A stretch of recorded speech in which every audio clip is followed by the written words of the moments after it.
삶을 살아가면서 어떤 한 부분은 타협하지 않고 싶은 부분들이 있잖아요. 어떤 예술에서 제가 말하고자 하는 어떤 이야기들, 그런 부분은 타협하고 싶지 않았던 것 같아요.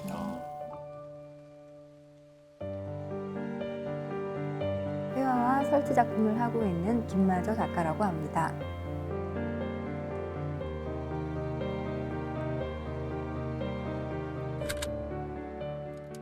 김마저라는 이름 참 생소한데 네. 원래 본명이신가요? 본명이 됐죠. 아, 그러면 이제 개명을 하셔가지고 네네. 마저라는 게 조사의 마저예요. 조사? 너 마저 할 때. 아, 너마저?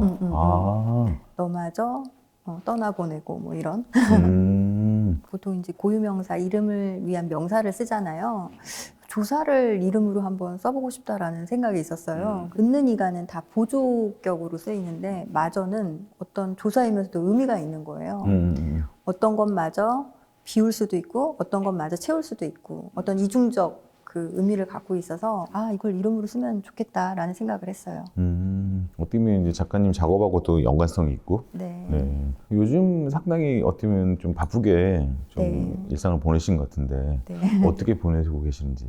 한 8년에서 9년 정도 전부터 건축가들이랑 같이 이제 협업하는 일을 하고 있어서 낮에는 건축 현장에 가서 열심히 일하고 또 저녁에 들어오면 작업하고 뭐 이런 생활들을 계속 반복적으로 하고 있는 것 같아요. 사실 이제 어떤 건축 아까 그런 부분들과 같이 협업한다 그런 게 사실 작가님한테는 어떤 영향을 좀 많이 줬는지. 건축물을 보면 그 안에 내부 공간에 어떤 제가 생각하기에 어떤 에너지가 있는 것 같아요. 그 공간을 계속 보고 해석하고 하는 일을 하다 보니까 어떤 공간에 갔을 때 아, 내가 저 공간에 어떤 식으로 작품을 넣었으면 좋겠다. 계속 공간과 같이 작품을 생각하게 되는 거예요. 그러다 보니까 공간이 굉장히 중요해졌고 또 회화가 공간으로 나오게 된 계기가 된 것 같아요. 그렇다면 작가님은 그 전에는 어떤 작업을 하셨는 거예요?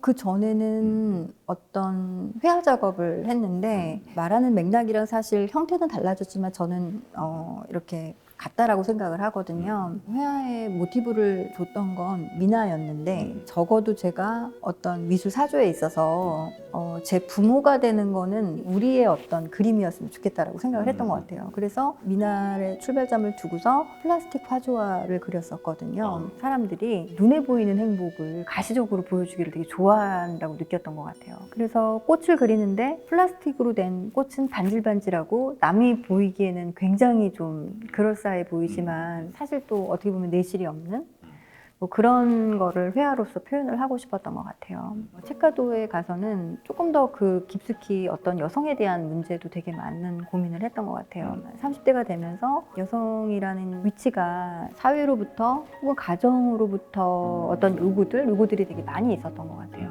30대 때 제 모습을 생각하면 제가 이렇게 서 있는데 어떤 끈으로 아주 가느다란 끈으로 저를 이렇게 묶어놓고 너는 이 끈으로 지탱할 수 있어. 너는 이 끈이면 충분히 살아갈 수 있어 라고서 어떤 강요를 받았던 것 같아요. 근데 사실 그 끈은 툭 하면 끊어지는 끈들이거든요. 스스로 독립할 수 있는 끈이 아니었어요. 그런 강요와 억압들이 굉장히 부조리하게 느껴졌던 것 같아요. 그걸 이제 작업으로 계속 표현을 했었고. 네네.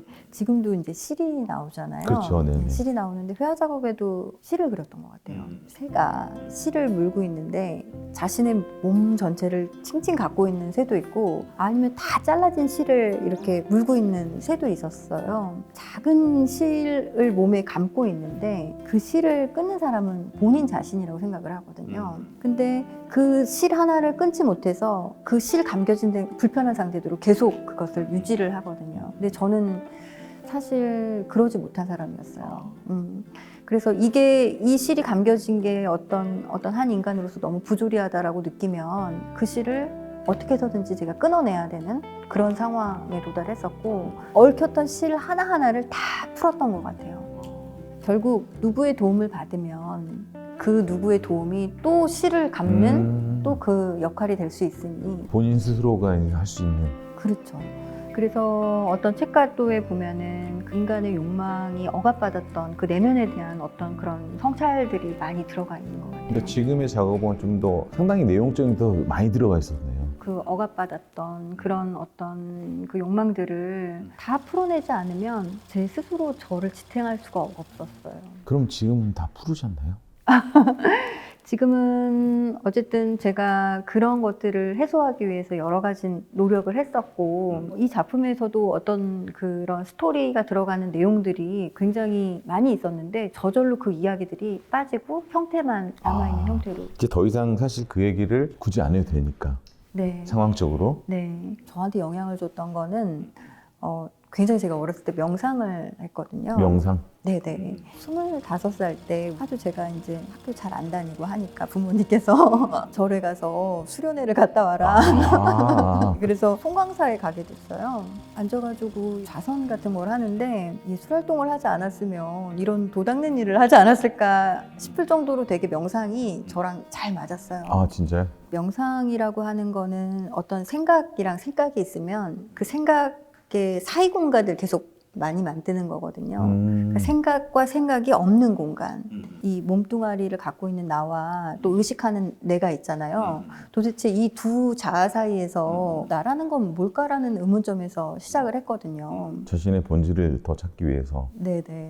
그때 머리를 네. 아, 사실 머리카락이 안테나 같은 역할을 한대요. 그래서 세상의 어떤 소리들과 좀 단절하고서 내 자신을 좀 돌아보는 그런 계기가 됐던 것 같아요. 이런 명상을 하게 된 계기도 어떤 인간의 욕망의 구조를 굉장히 바라보고 싶었던 것 같아요. 내 욕망의 구조는 어떤 식으로 되어 있을까? 끊임없이 어떤 저한테 화두를 가지고 물어보고 너의 욕망의 구조는 뭐길래 왜 이런 게 하고 싶은지 그게 하고 싶은 근본 이유가 뭔지 그거에 대해서 계속 살펴봤던 것 같아요. 뭐 조금이나마 얻은 어떤 교훈이라고 해야 되나?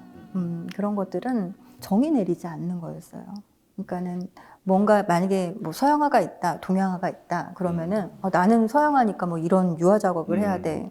동양화는 뭐 이렇게 해야 돼. 인간이 이렇게 구획돼 놓은 틀 있잖아요. 그 틀에 대한 게 너무 의미가 없다고 생각이 들었어요. 그래서 내가 내리는 정의를 다시 한번 해봐야겠다.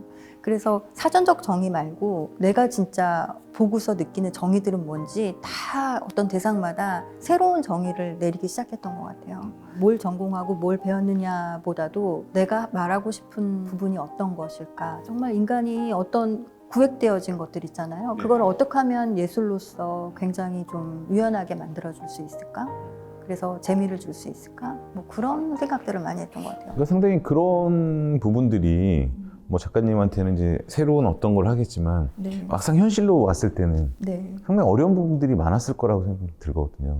삶을 살아가면서 어떤 한 부분은 타협하지 않고 싶은 부분들이 있잖아요. 예. 그 어떤 예술에서 제가 말하고자 하는 어떤 이야기들 그런 부분은 좀 타협하고 싶지 않았던 것 같아요. 아, 뭘 만들건 뭐를 그리건 간에 이게 회화야? 뭐 이거 뭐야? 이렇게 물어봤을 때 거기에 동요되지 않고 제가 말하고 싶은 부분에 대해서는 굉장히 좀 약간의 어떤 신념을 갖고서 계속 좀 밀어붙였던 것 같아요. 그럼 작가님이 네. 그 하고 싶은 이야기는 어떤 거예요? 근데 저는 이렇게 어떤 인간이 어떤 틀에 맞춰서 굉장히 딱 구획화해서 나뉘는 것들 이러는 거에 대한 굉장히 반감 같은 게 있는 것 같아요.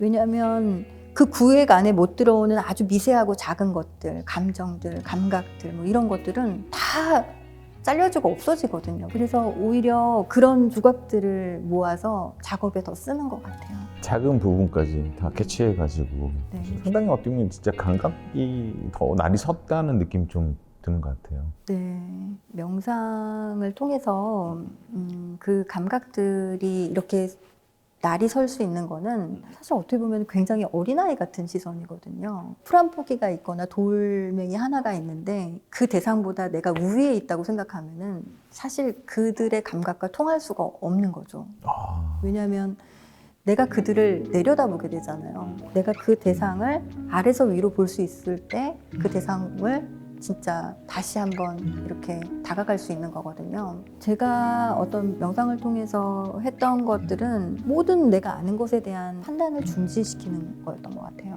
기존에 알았던 거, 기존에 정의 내렸던 거, 그전에 가졌던 지식이나 이런 것들을 다 버리고 그 자체로서 나의 감각으로서 이 대상이 마주쳤을 때 어떤 느낌을 갖는지에 대해서 굉장히 좀 곤두세워서 그런 것들을 느꼈던 것 같아요. 그래서 사실 작가님만의 독특한 이런 형태들, 네. 이런 조형물들이 나오지 않았나. 네. 그래서 사실은 작가님은 어떤 작가로 남고 싶은 건지. 어떤 작가로 남고 싶은 것보다 저는 사실 작업을 재밌게 잘 놀면서 하고 싶거든요. 네. 지금 있는 제 순간의 어떤 작업들이 정말 재밌는 놀이가 됐으면 좋겠어요. 나중에 뭐 어떤 식으로 뭐 어떻게 사람들한테 보여줄지 모르겠지만 이 작가가 이런 걸 만들면서 진짜 신나게 재밌게 놀았구나. 작가가 즐겁게 작업이랑 놀지 못하는데 어떻게 보는 관객이 그게 재밌겠다는 생각이 들잖아요. 네네. 제가 하는 놀이가 굉장히 재밌게 다가왔으면 좋겠고 관객들도 그걸 느꼈으면 좋겠고. 그렇다면 작가님 생각하는 예술이란 어떻게 생각하세요? 제가 생각하는 예술이라는 건 우리 모두 다 어떤 생각을 하고 그 생각의 틀이라는 게 있잖아요.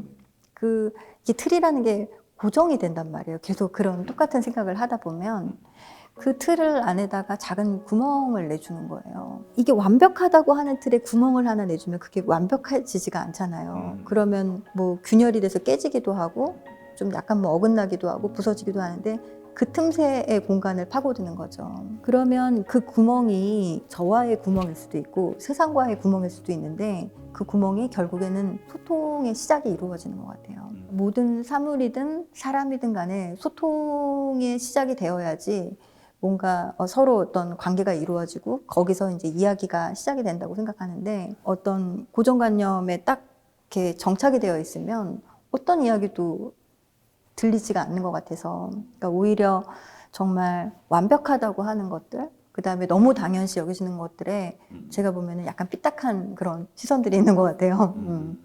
또 그런 게 어떻게 보면 세상을 좀 더 풍성하게 해주지 않나. 네.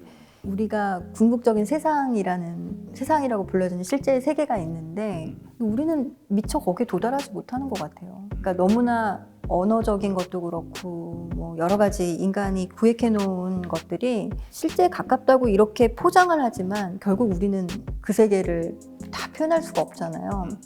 그러니까 그것을 표현해 줄 수 있는 거, 그 어떤 실제 세계에 좀 더 가깝게 표현해 줄 수 있는 것들이 예술이라고 생각을 해요.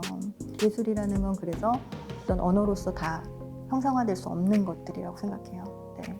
긴 시간 동안 작가님의 이제 여러 가지 얘기를 딱 듣고 보니까 또 작업들이 이제 더 궁금해져요. 앞으로 어떤 작업이 나올까. 다음에 또 전시장에서 뵀으면 좋을 것 같습니다. 전시장님 오실 건가요? 가야죠, 뭐. 네, 꼭 초대드리겠습니다. 네. 수고 많으셨습니다. 네, 감사합니다.